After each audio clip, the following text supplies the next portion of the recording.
Goeiemôre, hier is ek weer met nog 'n psalm. En vandag andermaal 'n psalm van Dawid en dit is Psalm 35. Hemelse Vader, dankie dat ek dit wat ek nou hier wil doen, asseblief voor U kan neersit. Dankie dat ek die voorreg het om hierdie psalm met soveel mense te deel. Maar Vader, dit is betekenisloos as U deur die krag van U Gees nie vir my en elkeen wat ooit hierna sal luister vooruitgaan. Kom breek U dit self vir ons oop, Vader. Mag ons niks mis van dit wat U juist toegelaat het dat koning Dawid in hierdie psalm neerskryf nie. Dankie Vader, dat ek weet dat U voor ons uitgaan. Halleluja, amen. Psalm 35 is 'n psalm van Dawid en in een van my Engelse vertalings staan daar in 'n opskrif, Great is the Lord.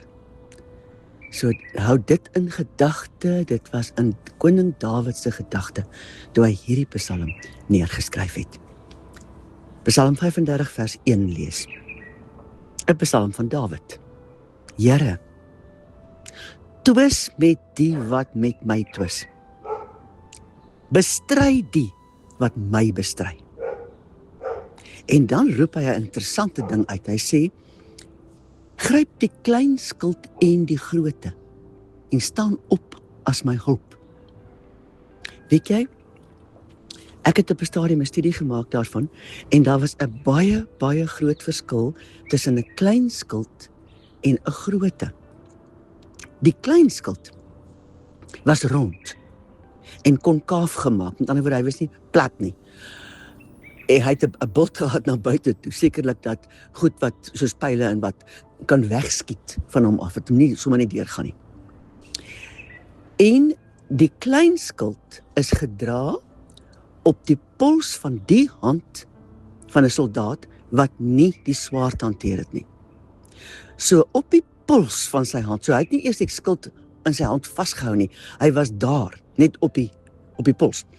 En dan kon hy nog steeds met sy regterhand sy swaard gebruik. Een soldaat met 'n ronde skild.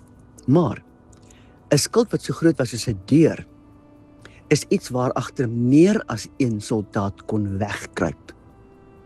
En die een wat die opdrag gehad het om die groot skild te dra, kon nie ook iets soos 'n pyl en 'n boog of 'n swaard of 'n dolk of hy kon niks anders hanteer as net daardie groot skild.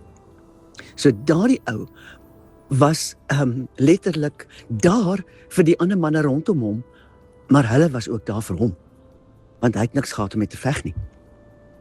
So sien nou asseblief, kyk bietjie in jou geestesoog na 'n geveg en sien die doel van die ronde skild en die doel van die groot skild en bedink dan, waarom, wat het koning Dawid regtig in die gees in sy gedagte gehad, toe hy gevra het, gryp die klein skild en die groote, en staan op as my hulp. Hy gaan verder in vers 3. Ek trek die spies uit, en stuit my vervolgers. Spreek tot my siel, ek is jou heil, asof hy nou weer die spies gebruik as 'n simbool om die heil te beskryf.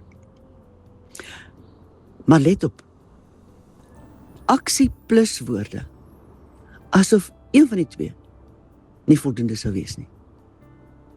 Hy gebruik hier in hierdie uitdrukking aksie plus woorde. Dan spreek koning Dawid 'n paar verwensinge uit, vers 4. Laat hulle wat my lewe soek beskaamd staan en in die skande kom. Laat hulle wat my ongeluk beraam agteruit wyk en rooi van skaamte word. Laat hulle word soos kaf voor die wind, terwyl die engel van die Here hulle wegstoot. Onthou, die engel van die Here verwys na ons Messias. Vers 6. Laat hulle wegduister en glibberig wees, terwyl die engel van die Here hulle vervolg. Nou gee koning Dawid die rede waarom hulle nie betroubaar is nie. Vers 7.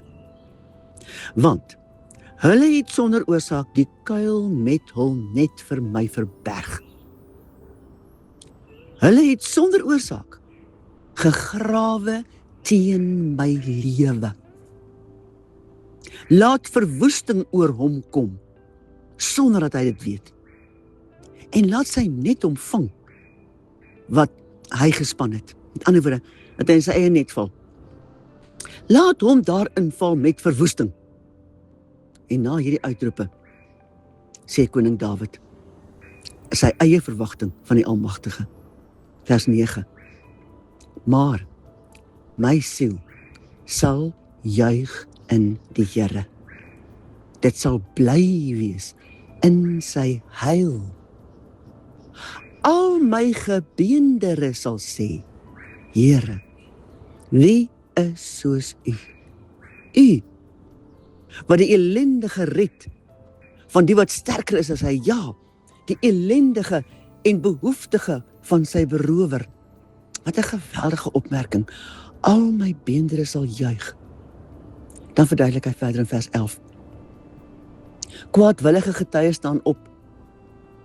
En hy verduidelik ook sommer hier vir ons die strategie van die vyand. Wat ek nie weet nie, vra hulle vir my. Vers 12. Hulle vergeld my kwaad vir goed, verlatenheid vir my siel. Daarteenoor getuig koning Dawid van sy eie gesindheid teenoor hulle, wat hom te nakom. Vers 13.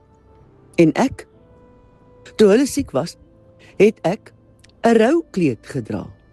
Ek het my siel gekwel met vas, en my gebed het teruggekeer in my boesem. 'n derde punt. Ek het rondgegaan asof dit 'n vriend, asof dit 'n broer vir my was. 'n vierde punt. Ek het gebuk gegaan in die rou, soos een wat oor sy moeder treur. Vers 15. Maar as ek struikel, is hulle bly en kom by mekaar. Hulle vergader teen my. La mense, en die wat ek nie ken nie, hulle laster sonder ophou. Vers 16. Onder die roekeloosste tafelspotters kners hulle met hulle tande teen my. Let op, tafelspotters. Dit is waar koning Dawid bespreek en bespot word. Daarom roep hy uit na sy Skepper. Eerste versigtiging, vers 17.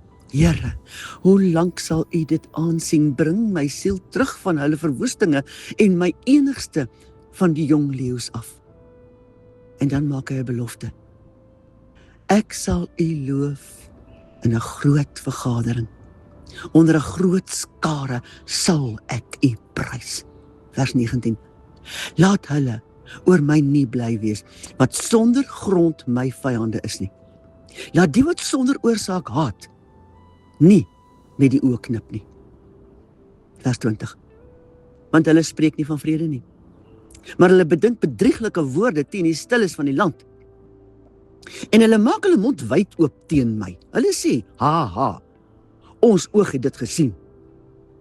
Here, U het dit gesien. Swyg nie.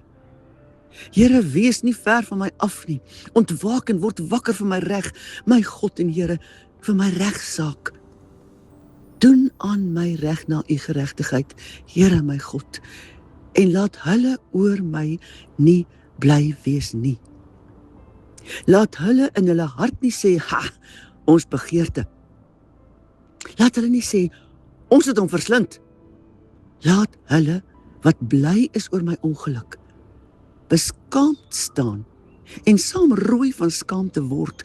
Laat hulle wat hul teen my groot maak, met skaamte en skande beklee word. Laat hulle jubel en bly wees, wat 'n behaag het in my geregtigheid. En laat hulle altyd deur sê, groot is die Here, wat 'n welbehaag het in die vrede van sy knegt. En my tong sal U geregtigheid prys. U lof die hele dag deur. Ek het hier 6 dinge neergeskryf waaroor ons gerus kan nadink. In die eerste plek, koning Dawid was net maar 'n gewone mens. Hy was nie 'n superoukie nie, hy het nie spesiale opleiding gehad of geestelike opleiding verseker. Maar hy het nie 2 grade of 10 grade gehad nie. Hy was 'n gewone mens met vyande. Mense wat hom wou ondergrawe. Ook uit hierdie Psalm leer ons dat koning Dawid nie sy vyande op sy eie wou aanvat of teëgaan nie. Sy vertroue was deurentyd op ons Vader. Koning Dawid was ook nie dom onnosel nie. Hy het presies geweet wie wat teen hom beraam. Maar hy het deurentyd sy verwagting in ons hemelse Vader gestel. Vir hierdie rede was hy altyd eerlik, 100% eerlik voor sy God. Eerlikheid. Waar staan ek en jy ten opsigte van eerlikheid voor ons Vader? Ons moet weet, ons kan niks vir hom wegsteek nie. En weet jy wat? Ons hemelse Vader verstaan baie beter as ons hoe dinge wat met ons gebeur in die lewe ons beïnvloed. Hy ken die pad uit beter as ons. En hy ken die beskerming wat ons nodig het baie beter as ons. Kom ons leer dit van koning Dawid. Om nie ons oë net te hou op die twak goed in die lewe wat ons wil kelder en aanval en ongelukkig maak nie. Kom ons hou ons oë op ons hemelse Vader met hierdie selfe versigtiging. Gryp die groot skuld en die klein skuld en beskerm my. Dankie Vader. Dankie Vader, dat ons weet, daar is niks in ons lewe wat U nie weet en 1000 maal beter verstaan as ons. Dankie Vader, dat ons ook kan erken en bely dat daar dinge is wat U toelaat, juis, sodat ons iets kan leer. Help ons om die lesse te leer wat ons moet leer, sodat ons kan vorentoe en nie vassteek by goeders wat onnodig is nie. Dankie Vader, dat U altyd ons groei, veral in U en in heiligmaking in gedagte het. Mag ons dit snap, vat, glo, en ook toelaat dat dit soos 'n harnas ons beskerm. Dankie Here God Almagtig. Ons erken en bely, daar's net een wat alles weet. En dit is U. Ook van my lewe en van elkeen wat ooit na die boodskap sal luister. Ons kies om U te volg. Ons kies die groot skuld en die klein skuld. Dankie Vader. Ons eer U. Halleluja, amen.